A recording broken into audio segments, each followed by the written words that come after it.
안녕하세요. 가치경제 박명준입니다. 오늘은 초양극화 시대로 나아가는 자본주의, 부익부 빈익빈은 왜 일어나는가에 대해서 간단하게 말씀드리려고 합니다. 이미 여러 차례 다른 영상에서 다른 주제의 이야기들을 하다가 곁들여서 양극화 현상의 이유에 대해서 언급을 드렸지만 이 영상에서는 오로지 양극화 현상의 이유에 대해서만 짧게 말씀드리고 끝내려고 합니다. 자본주의 경제에서 지금 일어나고 있는 부익부 빈익빈 현상은 부자들의 능력이 탁월하고 출중해서가 아니고 가난한 사람들이 무능해서도 아닙니다. 정부가 부자들에게 특별한 혜택을 많이 주거나 복지 정책이 너무 빈약해서도 아닙니다. 부자들이 기업을 경영하며 노동자들을 착취해서가 아니고 사기를 쳐서 그런 것도 아니며 가난한 사람들이 너무 게을러서 그렇게 된 것도 아닙니다. 이런 요인들이 전혀 없는 것은 아니지만 있다고 해도 결코 근본적인 원인은 되지 못합니다. 이제부터 자본주의 경제에서 양극화가 일어나는 근본적인 원인을 말씀드리겠습니다. 첫 번째, 자본주의 경제는 대출과 이자라는 것 때문에 지속적으로 통화가 늘어나야 합니다. 돈을 찍어서 계속 풀어야 된다는 뜻이죠. 그렇지 않으면 새롭게 늘어난 이자를 갚을 돈이 존재하지 않기 때문에 누군가는 대출한 원금과 이자를 갚지 못하는 현상이 발생하게 됩니다. 그리고 이러한 상환불능에 의한 파산 현상은 파급이 되어서 자본주의 경제 시스템 전체가 파산되어 망하게 되는 결과로 이어집니다. 따라서 자본주의 경제에서는 지속적으로 시중에 돈을 풀어서 통화량을 늘려야 하며 이것이 첫 번째 문제입니다. 자본주의 경제에서는 금융자산이라는 것이 있습니다. 이 금융자산은 돈으로 사고 팔 수 있습니다. 원래 돈은 실물을 사고 파는 용도입니다. 하지만 주식이나 부동산이나 채권이나 외환이나 등등 이러한 실물이 아닌 금융자산을 실물 교환 용도인 돈으로 사고 팔 수 있도록 자본주의 경제는 그렇게 되어 있습니다. 이것이 두 번째 문제입니다. 세 번째, 그 다음 일어나는 일은 시중에 풀린 돈이 투자처를 찾는 것입니다.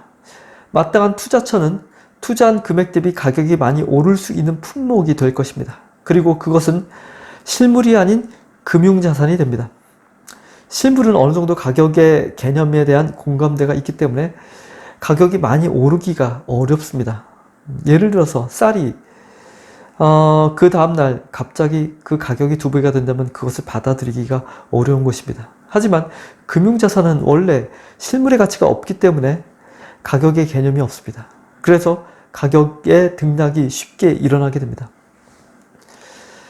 네 번째, 늘어난 통화가 금융자산의 투자로 몰리면 금융자산의 가격은 급격하게 올라가게 됩니다. 떨어질 때도 있겠지만 장기간의 시간대를 관찰해보면 결국 금융자산의 가격은 실물의 가격 상승에 비해서 많이 올라가게 됩니다.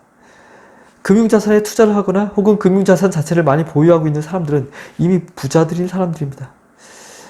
지금 우리나라와 전 세계의 대부호들이 누구인지 찾아보시면 쉽게 알 수 있습니다. 모두 주식 부자들입니다. 그냥 주식을 대량으로 보유하고 있고 주식의 가격이 올라가서 그렇게 부자가 된 것 뿐입니다. 다섯 번째, 부자들이 소유한 금융자산의 가격이 실물의 가격보다 많이 오른다는 뜻은 시중에 사용하는 총통화 중에서 부자들이 사용할 수 있는 돈의 비율이 높아졌다는 것을 의미합니다. 반대로 금융자산을 소유하지 않은 사람들은 연봉이 오르더라도 총통화 중에서 자신이 사용할 수 있는 돈의 비율이 낮아지게 됩니다. 그렇게 되면 부자들은 실물을 구매할 수 있는 능력이 더 커지기 때문에 더욱 부자가 되는 것이고요. 가난한 사람들은 실물을 구매할 수 있는 능력이 줄어들기 때문에 더욱 가난해지는 것입니다.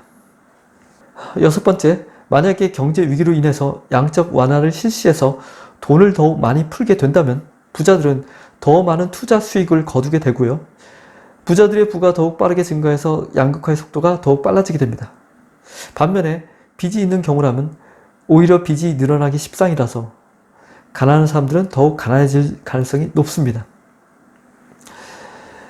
일곱 번째, 자본주의 경제를 아무리 수정해서 보완하더라도 복지 정책을 아무리 후하게 집행한다고 하더라도 지금의 자본주의 경제 체계에서는 부익부 빈익빈은 피할 수 없는 현상입니다.